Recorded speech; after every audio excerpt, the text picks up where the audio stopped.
Hey everyone, welcome to Data Millennials. I'm Atul, and in this video we are going to discuss about the geometric mean. So in statics module we have this geometric mean function which helps us to convert data to floats and then compute the geometric mean. Now if we talk about geometric mean, the geometric mean indicates the central tendency or typical value of the data using the product of the values as opposed to the arithmetic mean which uses their sum. So if you have to calculate the geometric mean, then you can use this geometric mean function from this statics module in Python. So let's take a simple example that I have a list, and before that let me import this module. So let me write this: import statistics as s and then list equal to, I'm just going to give a random list, let's say 54, 24 and 36.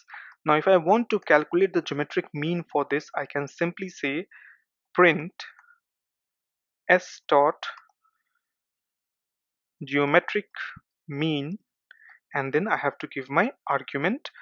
So for us the argument will be list 1. So let me put it as list 1 over here, and then if I run it, okay, I'm getting an error, attribute error. So there is a spelling mistake, apologies for that. Let me correct it. So geometric mean, so we are getting 36 point, these zeros and 1 4. So let's round it up to 1 point. Okay, so let's use this round function in Python,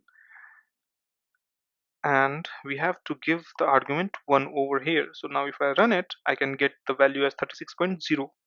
So if you have to calculate geometric mean, then you can use this function from the statics module in Python, but you have to make sure that the input value, whatever you are giving over here, needs not to be an empty, because if your input data set is empty, or if it contains 0, or even if it contains a negative value, then this function will give you an statistics error.